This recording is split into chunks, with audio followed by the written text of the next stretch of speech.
नंदन मिश्रा जाने माने राजनीतिक मामलों के पत्रकार हैं। मिश्रा जी, आपका स्वागत। और मैं आपसे जानना चाहता हूं कि कांग्रेस पार्टी का ये असमंजस क्यों है अमेठी और रायबरेली को लेकर? राहुल और प्रियंका क्या चाहते हैं?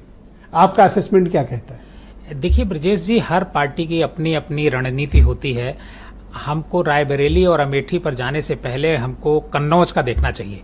कन्नौज में अखिलेश यादव ने अंतिम दिन जाकर के सीधे पर्चा दाखिल किया। उनके नाम की कोई सूची जारी नहीं हुई। देखिए, कांग्रेस की अपनी रणनीति है। मुझे जो लगता है कि राहुल गांधी और उन गांधी फैमिली के ही रायबरेली और अमेठी दोनों जगह से चुनाव लड़ेंगे। राहुल गांधी हो सकते हैं, प्रियंका गांधी भी हो सकती हैं। हालांकि खड़गे जी का भी नाम कल दिल्ली से आया, लेकिन जो सीईसी की बैठक, अभी प्रदीप सिंह जी कह रहे थे कि सीईसी की बैठक हो चुकी है, इस मुद्दे पर डिसीजन हो चुका है और सीईसी ने जो खड़गे साहब हैं उनको जो है इसका अधिकार दिया है कि खड़गे साहब तय करेंगे कि कौन प्रत्याशी होगा।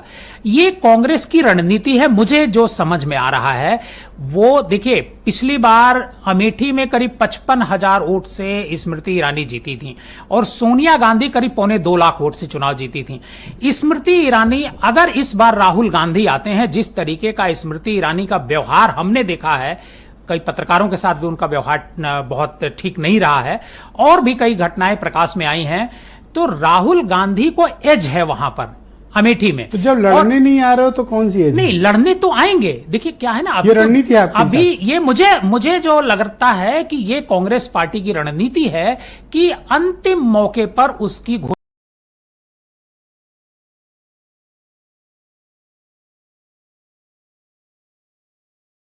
मैं तो ये नहीं कह रहा। लाभ क्या है? नाम तो आना ही पड़ेगा अगर लड़ने। नहीं, बिल्कुल नाम आएगा। मुझे ऐसा लगता है कि आप 3 तारीख को, जैसे प्रदीप सिंह कह रहे थे ना कि कल या आज नाम की सूचना आनी चाहिए, एक सूची आनी चाहिए, लेकिन मुझे ऐसा लगता है, तो सांस खींच लिए। नहीं, मुझे ऐसा लगता है कि सीधे 3 तारीख को अमेठी और रायबरेली दोनों जगह नामांकन होगा। नाम की सूचना नहीं आएगी, सूची नहीं आएगी। बिल्कुल गांधी आएगा, क्योंकि गांधी के दोनों पे गांधी आएंगे, क्योंकि गांधी के इतर अगर कोई बात होती है तो अब तक इसकी सूचना आ गई होती, इसकी लिस्ट आ गई होती, ये मैं पक्का बता रहा हूं। दोनों गांधी फैमिली की तरफ से लड़ेंगे। अगर कोई इसमें से एक कट होता है तो खड़गे साहब का नाम बहुत प्रमुखता से है। कर्नाटक के यहाँ क्या करेंगे? देखिए क्या है, मोदी जी गुजरात से आकर के उत्तर प्रदेश में लड़े। हाँ, अगर वो नहीं लड़े होते तो देश के प्रधानमंत्री नहीं बनते, क्योंकि उन्हें लगता था कि अगर उत्तर प्रदेश में माहौल बनाना है, 80 में से 74 अच्छा, ये बताओ अब कि ये कैसरगंज वाले क्या करें? नोटा नहीं देखिए, कैसरगंज के लोग नोटा कैसरगंज का प्रत्याशी तो ये दे नहीं रहे। अभी हम कांग्रेस की रणनीति की बात कर रहे थे। ये भारतीय जनता पार्टी की रणनीति भी कैसरगंज में काम कर रही है, क्योंकि देखिए उनका मामला चल रहा है। 6 तारीख को उसमें कोर्ट में उनका केस लगा हुआ है। अब उनका मामला धीरे धीरे आगे बढ़ता जा रहा है। लेकिन 3 तो आखिरी डेट है नॉमिनेशन की। अब जो है, अब कैसरगंज में भी फैसला अंतिम चरण में है और फैसला होगा। और मुझे ऐसा लगता है कि बृजभूषण शरण सिंह को टिकट दिया जाना चाहिए, क्योंकि भारतीय जनता पार्टी बहुत दबाव में है बृजभूषण शरण सिंह की वजह से। बृजभूषण शरण सिंह ने चैलेंज किया है। उसके बाद जो बदनामी होगी वो क्या आप संभाल लोगे? नहीं, बदनामी तो देखिए, क्या बदनामी हो नहीं रही हासन को लेकर के।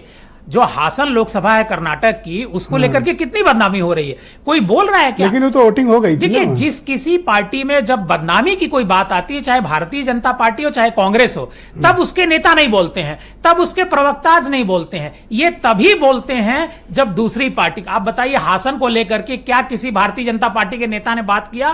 क्या अनिला सिंह ने कभी इस मुद्दे पर चर्चा की? क्या स्मृति ईरानी ने कभी कोई चर्चा की? इसी तरह से जब दूसरे भारतीय जनता पार्टी या कांग्रेस के साथ तो कांग्रेस उस पे नहीं बोलती। मैं तो कह रहा हूं 2 सीटों के मतदाताओं के साथ बड़ी ज्यादती हो रही है। नहीं, बिल्कुल रायबरेली और कैसरगंज, रूलिंग और अपोजिशन दोनों कैंडिडेट नहीं दे रहे। बिल्कुल, मैं ब्रजेश से इस बात से आपके सहमत हूं कि दोनों मतदाताओं के साथ जाती हो रही। और शायद हम आज इसी वजह से डिबेट कर रहे हैं। अगर नाम घोषित हो गया होता, भाई मतदाताओं को विकल्प दो। मतदाताओं को विकल्प देना चाहिए, उनको सोचने समझने का। खान साहब लड़ेंगे, दीपक रंजन लड़ेंगे, अनिला सिंह लड़ेंगी, कोई लड़ेंगे।